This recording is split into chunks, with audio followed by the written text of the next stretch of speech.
Mais pour l'instant, ce qu'on constate, c'est que sur les taux futurs, ça n'a pas beaucoup d'impact. Et même lorsque Janet Yellen, à la fin mars, a indiqué que, vous savez, quand elle a fait cette bourde, en disant, je ne sais pas si d'ailleurs c'était totalement une bourde, en disant la hausse des taux commencera 6 mois après la fin des achats d'actifs. Fin des achats d'actifs étant programmée pour octobre, ça fait une remontée des taux au printemps ou à l'été 2015. Et bien, quand vous regardez dans le détail ces indicateurs, il y a un indicateur qui a bougé, c'est 2 ans dans 1 an, c'est la courbe violette qui remonte un petit peu, mais le taux du 2 ans dans 3 ans ou le taux du 2 ans dans 5 ans, lui, n'a pas bougé du tout. Donc on a des investisseurs qui n'ont pas du tout le même, qui ont un ensemble d'informations aujourd'hui beaucoup plus vaste que ce qui se passait en 1994. Et si la Fed remonte ses taux au printemps ou à l'été 2015, je ne suis pas sûr, je ne crois pas du tout à un changement, une rupture comme celle qu'on avait observée en 1994. Et d'autant plus que les risques inflationnistes, même aux États-Unis, sont assez réduits. Alors, quels signaux cela donne sur la zone euro? Alors, parce qu'on peut faire le même graphique sur la zone euro et on a un peu les mêmes orientations, c'est-à-dire un ajustement à partir de mai 2013. Mais ce qu'on constate quand même, c'est que depuis l'été 2013, depuis l'automne 2013, la tendance est plutôt à la baisse des taux d'intérêt. On n'a pas cette stabilité. Et ça traduit une chose très simple, qui est que les investisseurs anticipent toujours, en zone euro, un ajustement encore à venir de la Banque Centrale Européenne.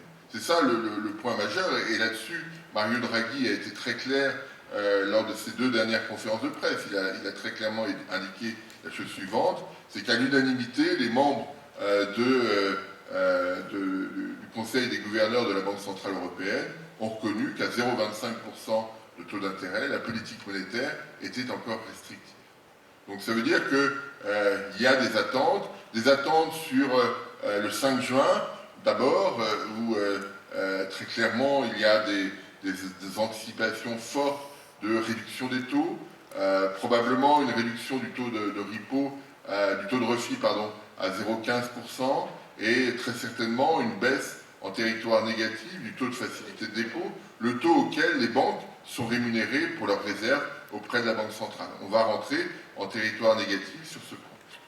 Et puis l'autre aspect qui sera probablement décidé le 5 juin, c'est une amélioration des liquidités, parce que quand on regarde les liquidités sur le marché monétaire européen, eh bien on voit qu'après les opérations de LTRO qui ont tiré les liquidités à 800 milliards, eh bien on est sur des niveaux qui sont relativement bas et qui génèrent, et là on le voit très clairement sur le graphique, beaucoup de volatilité sur les taux courts. Et beaucoup de volatilité, c'est un peu contraire à ce que souhaite la Banque centrale, c'est un peu plus compliqué à gérer, puisque un des éléments de crédibilité de la Banque centrale est de faire de telle sorte que ces taux soient prédictibles.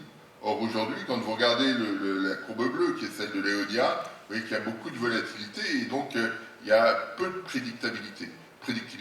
Et donc l'objectif de la Banque centrale va être, de tirer le plafond des taux au jour le jour vers le bas, et d'ajouter de la liquidité pour réduire cette volatilité. Et puis il y aura une autre mesure qui, à mon sens, ne sera pas annoncée au mois de juin, mais plutôt à l'automne, qui sera une mesure de soutien de l'activité, parce que la Banque centrale européenne, n'importe quelle banque centrale, ne peut pas tout faire. C'est pas elle qui décide de la croissance, hein, c'est pas elle qui génère de l'investissement, c'est pas elle qui forme, qui crée de l'éducation, qui prend les mesures dans ce sens-là, mais elle a une capacité à orienter la demande intérieure. Et sur ce point-là, quand on regarde le détail de la façon dont la croissance se construit en Europe, eh bien on s'aperçoit, un peu partout, comme un peu partout ailleurs dans le monde d'ailleurs, que la demande intérieure a un rôle fort à jouer, et que cette demande intérieure aujourd'hui est pénalisée. Elle est pénalisée pour le mécanisme d'ajustement que j'évoquais tout à l'heure, c'est-à-dire que chacun a tendance, pour être compétitif, à tirer sur les coûts, et donc à ne pas alimenter cette demande intérieure. On voit que du côté des banques des gouvernements, les marges de manœuvre sont extrêmement réduites, que ce soit en France ou ailleurs. On ne peut pas imaginer aujourd'hui des gouvernements qui qui orienteraient la politique vers davantage de déficit public pour relancer l'activité. On n'est pas dans ce scénario-là. Mais pour autant, la demande intérieure a une sale allure en Europe. Et donc, la Banque centrale doit aujourd'hui intervenir pour soutenir cette demande intérieure, parce que c'est la clé de la croissance en Europe, la clé de la croissance en zone euro, passe par cette demande intérieure. On peut chacun dans notre coin essayer d'exporter un peu plus, on peut avoir quelques satisfactions, mais pour qu'on ait durablement une croissance forte au sein de la zone euro, il faut que ce soit la demande intérieure qui tire l'ensemble vers le haut. Et pour l'instant, ce n'est pas le cas, et la seule institution ayant la capacité de le faire, c'est la zone euro, d'où l'annonce probablement à l'automne de mesures, alors on peut appeler ça quantitative easing ou ce que vous voulez, mais de mesures qui permettront de soutenir la demande intérieure. L'objectif très clair de Mario Draghi sur ces questions est de dire globalement les crédits aux petites et moyennes entreprises qui font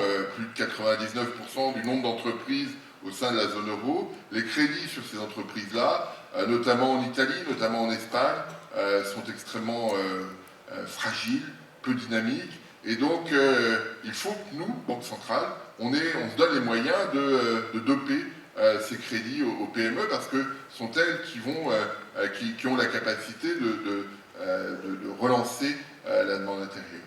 D'où des mesures qui seront énoncées par la Banque centrale européenne. Alors, quelle forme cela prendra précisément? Pour l'instant, tout le monde hésite. Ce ne sera pas des achats de dette publique, parce que, comme l'a dit explicitement Mario Draghi, l'Europe se finance davantage par les banques que sur les marchés financiers, et donc la mesure ne serait pas forcément très efficace. Elle serait aussi très compliquée à mettre en œuvre, parce que quand vous êtes dans une économie où la dette n'est pas mutualisée, la Banque centrale aurait probablement à acheter de la dette en fonction à répartir ses achats en fonction du poids de chaque pays dans le capital de la BCE, donc elle achèterait principalement du Bund et de l'OAT. Je ne suis pas sûr que ce soit la manière la plus efficace de le faire.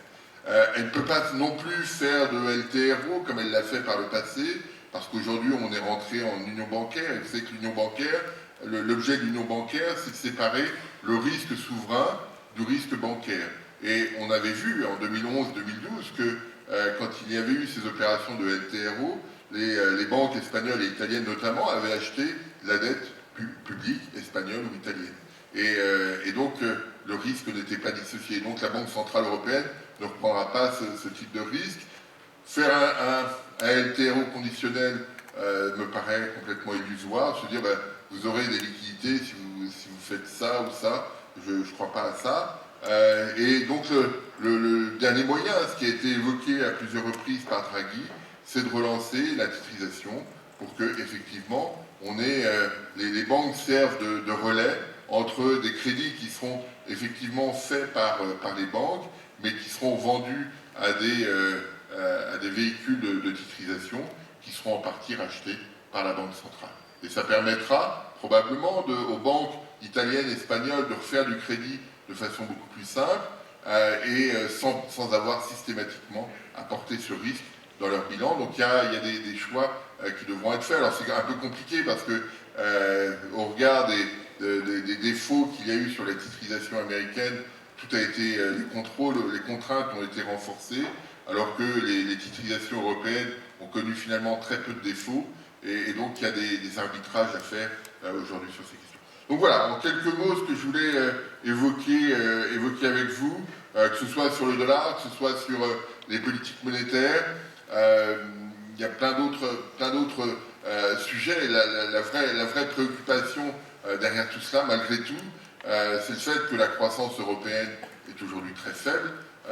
Les chiffres du premier trimestre n'ont pas été bons, et les indicateurs qu'on observe depuis quelques jours, pour le mois de mai, ne sont pas non plus très robustes. On parlait de l'IFO tout à l'heure, on pourrait parler de l'indicateur de l'INSEE qui a été publié hier.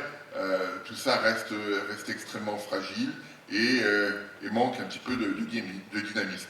Peut-être que la Banque Centrale Européenne aura la capacité de renforcer le dynamisme de la demande intérieure. Voilà en quelques mots ce que je voulais évoquer avec vous avant de passer la parole à Adriane sur des questions un petit peu plus techniques. Je vous remercie. Merci Philippe. Alors donc, les conclusions, c'est que la Banque centrale va éventuellement faire des gestes donc, supplémentaires cette année. Vous avez compris donc les fondamentaux en zone euro qui semblent favoriser justement une dépréciation de l'euro. Sur des liés fixes, j'en parle en fait je parle de cette éventualité depuis maintenant 5 mois, à partir du mois d'octobre. Et je me rends compte en fait quand on revient sur le graphique ici, que le moment où je voulais en fait mettre en place une stratégie de vente de long terme sur l'euro-dollar, eh bien c'est là où justement on constate la divergence entre les anticipations de taux d'intérêt et ce que fait réellement le cours de l'euro-dollar. Donc on comprend en fait que vendre l'euro-dollar, c'est un peu difficile comme stratégie parce que le dollar ne montait pas. On va revenir dessus. J'aimerais en fait juste expliquer également, d'après moi, des raisons supplémentaires pour expliquer pourquoi l'euro est une devise assez forte aujourd'hui.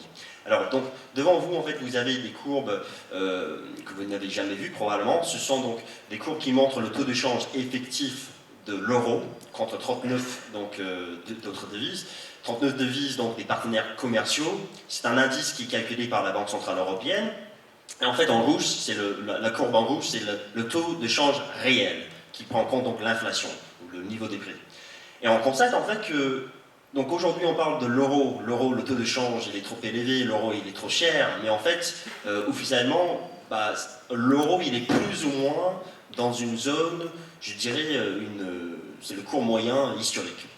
Bon, ensuite il faut prendre en compte qu'aujourd'hui, la croissance elle est beaucoup plus molle qu'avant. La dernière fois que l'euro-dollar, par exemple, était à 1,40, on avait une croissance quand même plus soutenue en zone euro, même si c'était une période de crise. Aujourd'hui, la croissance, elle est très fragile, les chiffres au premier trimestre n'étaient pas du tout bons. Et donc, on parle quand même d'une monnaie qui semble chère, mais en fait qui peut se renforcer davantage. Parce que justement, le compte courant qui donc montre un excédent peut donc favoriser juste la hausse de l'euro. Il y a donc deux raisons, selon moi, également, qui expliquent la tendance de l'euro aujourd'hui. Et en fait, donc, quand on regarde le marché boursier, donc les marchés boursiers en Europe, donc les indices boursiers comme le CAC 40 par exemple, qui s'apprécient, qui montent depuis maintenant 2 ans.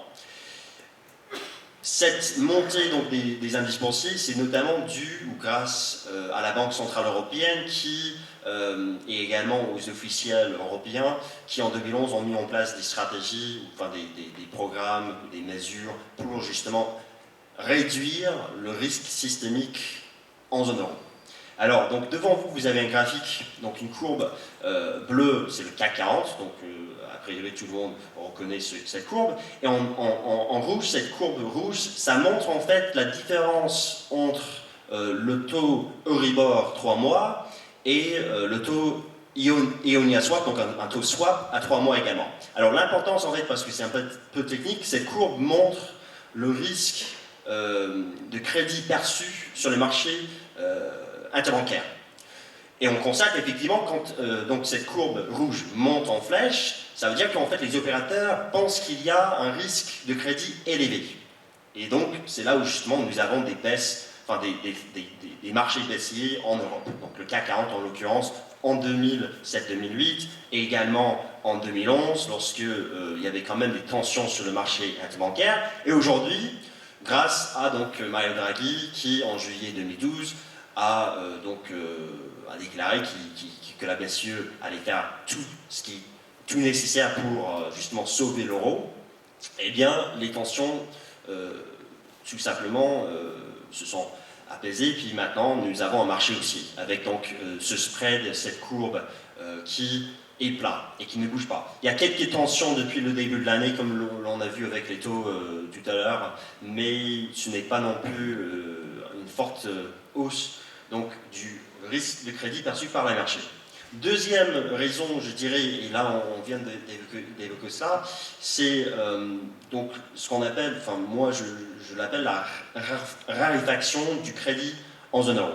Il y a donc une baisse continue du crédit octroyé au secteur privé en zone euro, et ça c'est un problème parce que justement en fait ça joue sur l'inflation.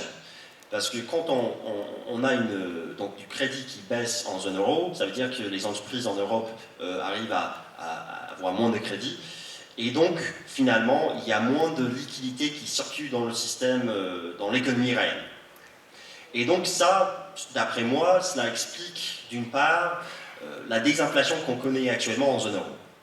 Il y a d'autres facteurs, bien entendu, mais très clairement, en fait, il y a un problème monétaire également en zone euro.